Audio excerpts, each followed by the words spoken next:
So, Smart Notes blocks. This is an high-level summary of the different types of Smart Notes blocks that we use within our synthesize process. This is a lot to take in a single lesson because it's a lot of information and it may be difficult to see how these are all connected. But don't worry, we are going to go through these in detail when we begin the synthesize session, which is next.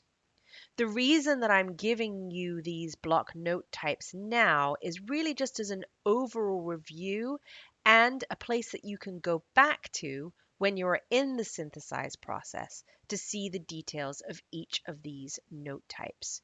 So watch this video. Don't worry if you don't get everything in this video. We are going to talk extensively about how we use these notes and how they connect when we get into the synthesize process. This is a high level review and it contains all the information on one page so that you can go back to this information whenever you need it.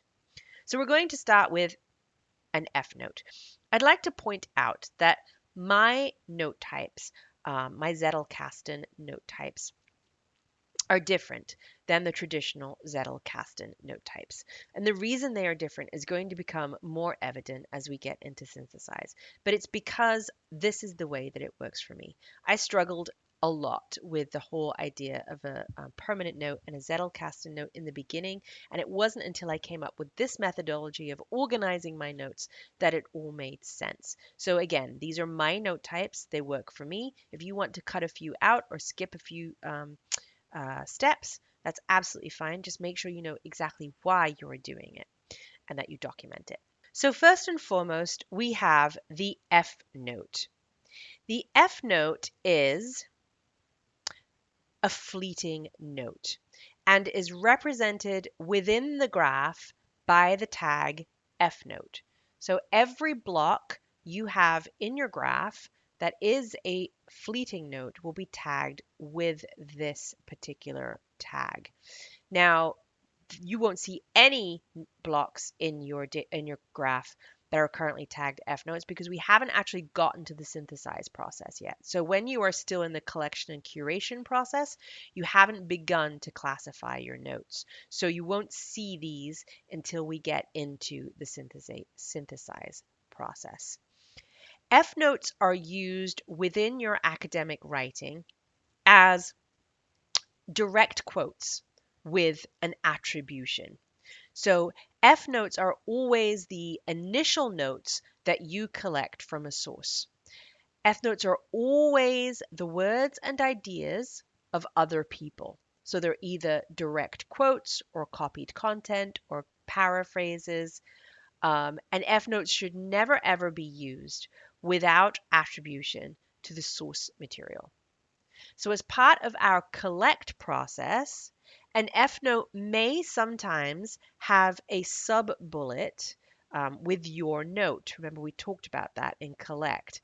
And that would represent a thought that you, the reader, had while you were consuming the content of the F note. That's okay. We're going to reclassify your block, your thought block later on in the synthesize process. So you would just leave that for right now. Again, we're not doing anything with these notes right now. I'm just explaining to you what these notes are. So when do we want to see these notes again? We only want to see F notes when we want to reference other people's work during the creation of an output page. So how do we classify them so we see them again? We either keep them on the source page, and then that way they'll surface through a page-to-page relationship because every source page is related to tags and topics and other pages. Or we can tag or nest a fleeting note if a specific connection comes to mind when you are working on it. And again, this happens during the synthesize process. You don't have to think about doing this right now. Okay, so then we have the L note. So what is an L note? An L note is a literature note, and it is represented within the graph by the tag L note. L notes are used within your academic writing as paraphrases with attribution. So L notes are a simple restatement of the original text of the F note in your own words. And we're going to talk about how powerful doing L notes is when we get to synthesize. In the process of creating literature notes, it's absolutely essential that the reader simply just restates and does not permit the influence of their personal worldview theories or preconceived ideas. And again, we'll talk about that during the synthesis session. And literature notes, L notes, they serve two purposes. They facilitate a deeper understanding of the material, and they ensure that you do not change the meaning of the text from its original context. So requiring an L note prior to further analysis of the fleeting notes will also allow the writer to easily see where they are adding value to their reading. If the writer has something to say beyond the simple restatement of what the fleeting note says in an L note, well, then they know that the next level of note is required. An L note can also uncover possibly Q notes and Z notes, which we will talk about further on. So when do we want to see literature notes again? I want to see these notes when I am researching or I'm creating content on a particular subject or when I'm researching to answer a Q note or building a Z note. So how do I make sure that these L notes will surface again? How do I make them time travelers?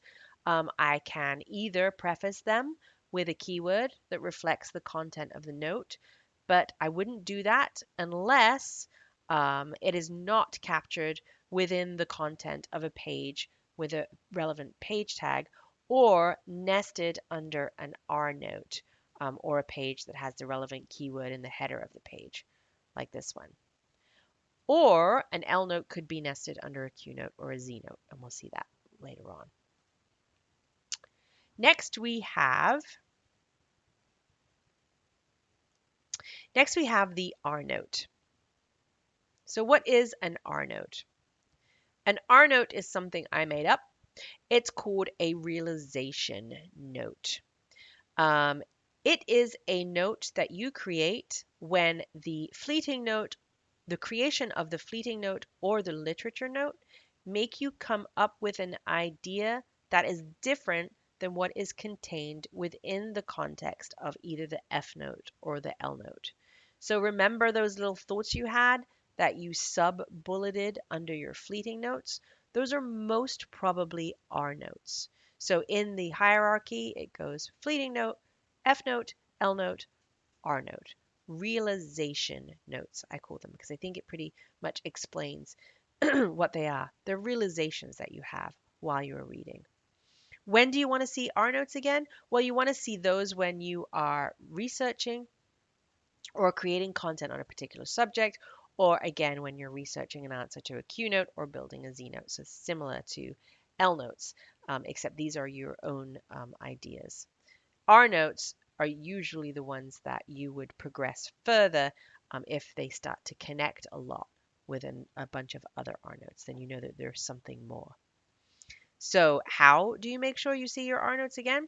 They are always prefaced with a keyword that reflects the content of the note unless they are captured within the content of a page that has a relevant keyword tag or page tag, or you have nested it under a page that has the relevant keyword in the header of the page, or it's nested under a Q note or a Z note. So we don't go crazy with keywords on every single block level. It would take you way too long to do that kind of tagging. You'll see it when we get to synthesis. There are so many other ways to connect your blocks, as we talked about in the block connection video, that keywords become less and less important if you follow the process and do the synthesis correctly. Next, we have the Q note. So what is a Q note? A Q note is a question note. So for me, and this is another one I made up, a Q note is actually at the page level. A Q note is used within your academic writing as an exploratory staging space for deeper thinking and for making connections between all of the other note types. So a Q note sits at the page level with the question as the title and is always prefaced with a cue. The Q note poses a question or a theory used as the page title that needs further support or exploration, meaning it's something you think might possibly become more and more important, but it needs a lot more research. So a Q note is a page that is on its way to becoming a Z note. Q notes make great line items for writing projects. So you could build a whole outline just by asking yourself a bunch of questions about the topic that you are about to explore. And again, we'll see that as we talk about outlining within the synthesize process, which we do next. When do I want to see Q notes again? I want to see a Q note page when I'm developing a theory, a section header, or an idea that is relevant to an output page, like a thesis, dissertation, or academic journal article. How do I make sure I see my Q note pages again? A Q note is tagged as a Q note in the page header of the page and will automatically appear on the Q note collection page that gets reviewed as part of your curation session or when building, renewing, or expanding an outline. Okay, Z note, Z note, Z note. You'll notice I switch back and forth between my English and my American, so I apologize for the confusion. What is a Z note? A Z note is what I call a synthesis note. A Z note is used within your academic writing as a representation of a resolved and converted Q note. A Z note is always at the page level and has a single line declarative title. So it could be a claim, a theory, an argument, or a problem, and it's included as the page title and is prefaced by a Z.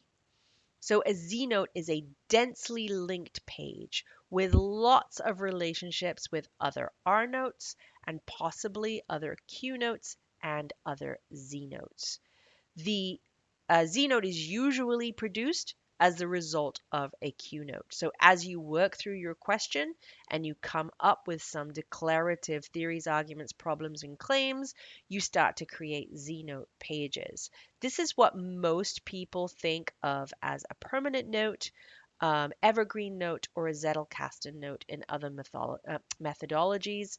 For me, I do most of the thinking at the block level, and the page level, the page level Z notes become more or less only necessary for output. The content of a Z note can be used in multiple contexts and for multiple projects, and the entire collection of all of your Z notes are a clear representation of your personal synthesized knowledge. So again, they're also known as Zettelkasten permanent notes or evergreen notes. We're going to talk about them further during the synthesis process. You don't need to worry about that right now. You just need to understand overall what they are so that you're not confused when we get into the synthesized process. So when do I want to see Z notes again? I want to see Z notes when I'm building an outline page or when I'm output page or when I am building an outline. And also, I want to see them when I'm reviewing my personal knowledge base. So how do I do that? Well, a Z note exists on an independent page nested under specific categories that represent your knowledge. And I'm going to show you an example of this during the synthesized session. So in my case, it's my Cabrelli garden.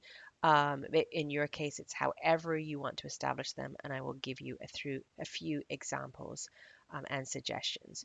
No special linking is required from a Z note. All of the linking happens within the Z note itself.